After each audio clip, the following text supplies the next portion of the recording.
Hey team, welcome back to The Pillars. I'm Dr. Reed here with Chaplain Matt, and we're out in Oklahoma City this week at the 306 IS, and we're sitting down with some 306 IS leadership and as well as some instructor cadre, and we're talking about resilience with these guys. And so welcome to the show. I don't know if you guys are avid or frequent listeners to The Pillars. You don't have to disclose that just now, but I got Senior Carney with me here and Tech Sergeant Cody. And guys, thanks for coming out and thanks for being willing to record with us today. Thank you so much for having us. This is a real pleasure. Well, if you've ever listened to the podcast, you know that we have a resilience focus, and we typically take a topic from week to week, and we try to help airmen, whether it's with something spiritual or social, mental, and emotional, and we try to give people really practical tips, things that they can do in their lives to improve performance or to be more resilient. And you know, it's a really interesting mission that you've got here out of the 306. And I wonder, Senior Carney, if you can kind of break down for us in brief what it is you guys do here, what you're attempting to do on behalf of the Air Force. Absolutely, sir. So the 306 IS is focused on training effective combat aviation intelligence airmen. We focus two primary lines of effort. We train direct support operators at our operating locations at Hurlburt and Cannon to go support direct threat warning missions on board a wide range of AFSOC platforms, as well as tactical systems operators that support technical surveillance missions in a wide variety of locations and SOCOM platforms. Super important mission. It's been really great to kind of get to know more about what you do over the past year. And I know, Chaplain Matt, it's been kind of an eye-opening experience for you, just being new to the wing. Yes, it has. Yeah, so we've just benefited tremendously from the walking around and seeing things that you guys do today. It's really apparent when you get here, and probably no more apparent than this morning when we were out there on the PT field with you guys. There's a good mix of young and old, right? So this is really the nexus of the seasoned Air Force and our brand new Airmen, and some of us older guys were really struggling out there playing ultimate football in the wind. But that is really the mission, right? You're here with the rising generation.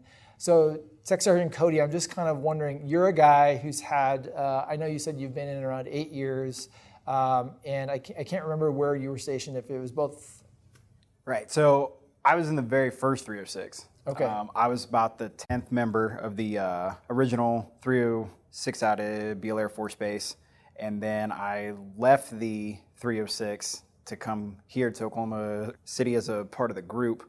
Worked my way out of that to help stand up the Air National Guard. Then I came back over to the 306. In the time that I was not in the unit with the 306, I was still training their guys for currency and those requirements. So I've always been a part of the unit for 8 years, but not directly for a good chunk of that. And if you don't, for our listening audience, you can't see this, but if you could look at Tech Sergeant Cody, he's a fit guy, right? Absolute unit. Oh, thank you. And now he's blushing. But you mentioned before we even started recording, physical resilience is really important to you, and I see that. I see you as a guy in the unit who's really pushing that for the unit, coming up with challenges. For sure. You know, I've been on both sides of fitness. So I have been up to 225 pounds, and I've been in my absolute worst shape, and I've been down to 155 within the span of a year. You know, I've seen both components, and I know when I feel best mentally and physically, and I can tell you that it was not at the heaviest point. So for me, it was really taking it serious, and that's what I try to relay to my students, is that, you know, that's the one test in life that will never void you, is your health and your well-being.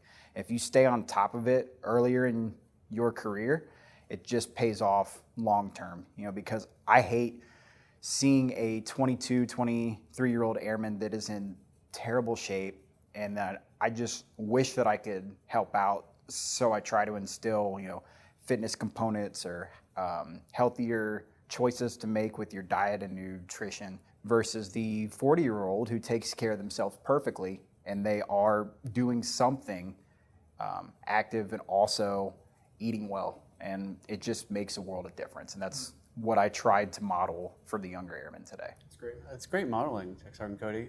So I want to take this to the next level. So you've done the job. Correct. You've done the mission. You have valuable experience to impart and mentor for the students. So with regards to on-the-job resiliency, what would you try to impart to them? What are some of the messages you try to tell? Well, I have a pretty unique start to how I was in this job field. So it was all brand new out at Beale. And then there were some people who have been doing this for a while, but not in a big blue sense of the mission. So they kind of taught me some tips and tricks along the way, rubbed off to me, but I also learned the Air Force side of it as well. And so then, I did some of those kind of typical airman things, right? And what I mean by that is that my spouse, she was my next door neighbor in the dorms. And so the whole tech school marriage or a mill-to-mill marriage with this job's a little bit rough. Well, now we're about to be married for 5 years now. Been together for 8. So I can kind of touch on that with the airmen too about, how some of these things that you hear, they aren't always that accurate. And then I know some ways to teach them as to how all these components kind of work. And then tying that into the job as well. It is a high-paced job, especially for the younger airmen. From my time, I did 3 deployments back to back to back with minimal rest in between because that's what the mission called for. What I tell my students now, with a tempo like that, a good practice is to really mentally focus when you go home for the day to make time for your family or to make time for yourself. Senior Carney, you're nodding vigorously here. Is that kind of resonates with you? 100%. Yeah. So, I enlisted at the age of 25 and I was already married with a kid and then had my other 2 daughters with over the course of training. And I didn't initially start out in this career field, but transitioned to it a little bit later. And I found family is one of the most important elements. I have to put them first. Every time I've gotten a chance where the Air Force says you can make a choice, my wife is right there in the room with me making that choice. I don't do anything without her vote because she's gonna suffer whenever I suffer, and she's gonna celebrate whenever I celebrate. Help me out here, because when I think about just developmentally the group of folks that you're working with, they're just in that age bracket of folks who are used to or who feel like they can kind of burn the candle at both ends. And I'm looking at a couple of guys who've done the mission operationally. You have a sense of what the impacts are. And if you kind of don't get resilience right, or if you don't make the right investments, I'm hearing that you suspect that there's going to be impacts to that. So how do you impart that to students who just don't have necessarily the context operationally to understand what the risks or what the impacts could be if they don't start to establish good habits now? I think from my experience, the most important part as a leader, whether you're talking about an NCO leading students or an officer leading a squadron, is to show a measure of vulnerability. You have to show them where you have faltered, where you've had a misstep, where you've been challenged, and where you've sought help. And because they're going to look up at you and they're going to see, here's somebody who is successful within this military, within this organization, within this function, and they're still thriving today. How do I get there? And when they see that you've been challenged and you've used the tools that we've got out there, whether we talk about some of the resiliency tools, your mental health team, your chaplain, all those opportunities are out there that you can continue to serve and do outstanding work, that helps embolden them. And then encouraging them to be proactive, get to those tools and, go talk to the doc before you think you've got an issue, not after you got an issue. Yeah, have you seen where that hasn't worked out well, where maybe folks have kind of white-knuckled it longer than was really needful or helpful, and they didn't reach out to? I think with our students now, they're in a great position because when they come to Oklahoma City, this is their first introduction to a place that's outside of AETC. And they're talking to a cadre that has almost been hand-selected to come here, and we have a ton of experience, and we're all very, very vocal, and we know how to communicate. A lot of struggle, especially within our career field, is that people are very internal. You're going to meet a lot of tactical systems operators who don't talk very much. And when you channel all of your emotions internally, that's when things go for the worst. But our cadre does a great job of getting these students to come out of their shell. Like, you're in the actual Air Force now.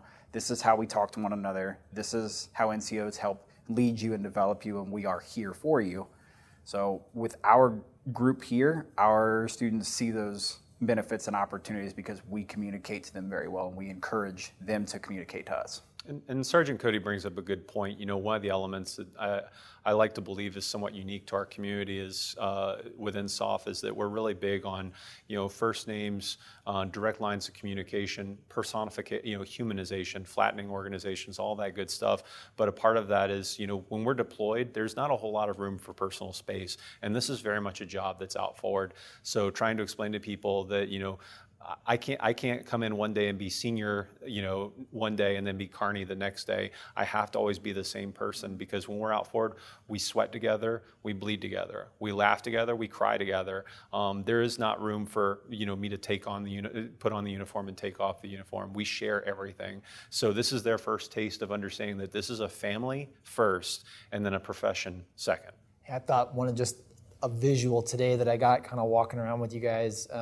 So we have this one airman who just finished up a flying sortie just a half hour ago, and she's coming to sit down with her cadre member to kind of debrief that. And I just thought, how cool is that? And I suspect this is true for other AFSCs and career fields, but maybe not all of them, maybe not enough. This airman is going to get some one-on-one time with an experienced cadre member, and that conversation is, of course, going to be focused on the flying sortie that they just did. But I'm guessing that there's time and opportunity in those encounters to really talk like life lessons. And has that been your experience? And do they look for those opportunities with you? Yes, but I kind of had to pull some information out of the process. This was very, very early in my career as an airman. I was a senior airman who was an instructor flying with an E7 whose wife left him the night before. He didn't tell anybody. And had I known this information, he would have never flown that day. And during the mission, he literally took off his headset and said, "I just can't focus today." And I said, "That's okay. We'll just get through the rest of this flight and then we'll go talk about this afterwards." And got off the flight. Sure, the flight was kind of important, but at the end of the day, it was him who was important. And, me at the time, I'm 24, 25, I'm going to talk to a senior NCO about this stuff. That was a pretty good challenge for sure. Sure. But it was a good separation of we're all people and, separate that flight, really care about the individual and go get the help that they need and they deserve. And Senior Carney, you're kind of in this role where you're taking care of the instructor cadre, right? So you are looking after the health and welfare of a bunch of people who've done the job for many, many years, and they're entering this kind of new season of their career, maybe a slower, more thoughtful, reflective period of their careers when they're kind of consolidating their knowledge and trying to impart that again to the rising generation. What kinds of things are you looking out for from a resilience standpoint in terms of the guy who's responsible for health and welfare? What lessons are you mindful of, and how are you looking out for your folks? I've told these guys as soon as they got here, your mission is the students, my mission is you. As long as you're doing right by our students, I will take care of you. So like any good leader, I try to stay involved with them. Hey, how's your spouse? How's your kids? What are you doing? Where do you live? What are you involved with? I feel one of an important element of how I like to lead is, care personally about somebody, and the work takes care of itself. So, while I appreciate, Tech Sergeant Cody as a person, I'm more focused on Cody as an individual, and how can I take care of him. I'm really big on, what's best for the individual is usually ends up being best for the Air Force. And so I'm always trying to seek out opportunities for them to, take a knee, professionally develop, maintain some sort of relevancy within the broader career field, but also understand, hey, this is an opportunity for you to have a fairly reliable schedule for a period of time that not every one of our airmen within our community gets. Take advantage of that. Go out for the weekend with your spouse, reconnect. Take your leave, making sure that we've got enough manpower here to take care of the students, and then we can take care of each other. And then it's like anything else, as you get to know someone personally, when they're not right, when they need help, but because you've built up that personal rapport, you've got the credibility that you can be like, hey, Cody, you're not looking right today. I may not have the tools to help you, but I know people who can. Why don't we go talk to them? it's hard not to notice when you walk around the unit and just interact with people. There's a really good family feel. I don't know if that's the right word, but there's just a real strong connection there. And I know that you guys are poised to grow. Well, I mean, just in the same way I ask these guys to take care of the students and I take care of them, you have to know what your bubble is. What is it they say? Most people can only have about 150 friends, and of those, maybe only about 10 are really close. So I think it's very important, like you kind of establish your bubble. Here's my direct reports, my one-to-one relationships, and I'm going to pour a lot of my energy into those folks. It doesn't mean I don't care about everybody else, but then on the flip side, I'm showing them how I expect them to lead, and I need them to. I'm hoping to impart, and I need them to do the same thing for their bubble of people who are below them, so that they've got their family, and then we develop a family of families. And at the end of the day, we're all one community with a very hard shared culture, with a lot of hard-won lessons, and there's so much in common with what we've all done that even if I don't know every Tizzo in our squadron in a very close relationship, I at least have an understanding of where they've been, what they've accomplished, and how important it is. Yeah, you're saying, maybe without saying the word heritage, but sort of imparting that to the airmen who come through here. How important is heritage to what you're preparing them to do? Yeah, and that's always a challenge too, any time that you grow. But with our base in particular, and with our squadron, we have a lot of type A personalities, and we have a lot of very close-knit people. And we know that anytime that we inherit somebody else is that we bring them up to speed and into the family right away. We keep using the word family, and I think that's just a great word. And certainly part of family is telling stories, the story of us, right? And this morning, earlier, we were talking about Ratchet 3.3 and kind of our own experiences around that. And those are the stories that I think are important to share with people. And that's kind of what I meant when I was talking about heritage, imparting those stories so that they connect and feel a part of a community that's got some significant history. Sharing those stories is an important part of bringing people into the family. Absolutely. And even as we grow, I've been now in 3 different squadrons within this group, within this organization. And even before joining this, I worked in the periphery with this organization. It really doesn't matter what squadron you're with. We all know each other. We're all a very small community. I joked when I moved from one squadron to another that I would know more people in that squadron than I knew in my old squadron. And as soon as we moved in there, it was like a homecoming. And as well as I do in the military, it's never goodbye. It's always see you later. Speaking of see you later, we're kind of coming to maybe a natural end of the podcast. But before we let you go, I do want to ask you guys kind of a rapid fire question. And so both of you can be thinking about this. But we often ask the question, like, if you had a billboard and you could kind of broadcast any message, something you think is important, what would that be? And I'll let you think about that for a second. We just wrapped up our Resilience Tactical Pause. And I know you guys did that as a unit together just here recently. And so I'd like to kind of cage it a little bit. If you could think from a resilience perspective, you've got a student population here, or you've got an instructor cadre here. What is like the one thing from a resilience perspective you are eager to impart to them while you have them kind of in your clutches? Cody, let's start with you. I think it's kind of a complex question. I'm actually kind of taking a college course right now for ethics, and there is a topic amongst this, and I brought it up in a sense, and it's just about decision making. And what I would tell these students is that they're going to grow, they're going to be supervisors, friends, mentors one day. You have to make really tough decisions. And the advice that I would give is look at the biggest overall picture and try to insert your pieces best as you can.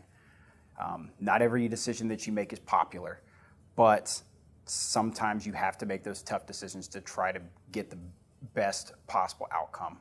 And, sometimes they are very challenging, but if it's towards the accomplishment of the mission, awesome. But look out for the other person as well. Look out for yourself, because if you don't have the right people in place, then you won't be able to get anybody done. And if they're not well off, you're going to have a bad product, relationship, all those things. Love it. Love it. All right, Senior, you've had a second to think. So I think the biggest thing that I try to impart on folks is to be a family. The profession of arms is not normal. This is not a job, this is a passion. You know, you don't have coworkers, you have brothers and sisters. We don't have room for professional barriers when we're getting after a moral-driven passion when we're getting after the profession of arms. So take care of each other. Understand that it's the hedgehog's dilemma, right? The closer we get to each other, the more we can hurt each other. As the hedgehogs get closer, right, those spikes start to hurt. So that means that we do have opportunities where we can hurt each other. But that's important. We have to be willing to accept that, where we're going to be a little bit vulnerable, whether we're talking about leaders or as airmen. We have to leave room for that. We have to be willing to do that. Well, you guys, we really appreciate the opportunity to sit down with you. It's been a great time visiting with you guys. Thanks for your candor. I appreciate your leadership and just, again, taking care of this rising generation of DIZZOs and TIZZOs and preparing them for the important work that they've got ahead of them and really ensuring that they kind of start off on the right foot from a resilience standpoint. Thanks to both of you guys. Thank you so much. Appreciate your time.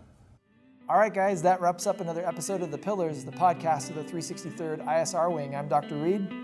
I'm Chaplain Matt. I'm Senior Carney. I'm Sergeant Cody. And thanks for listening. We'll catch you next time. Take care.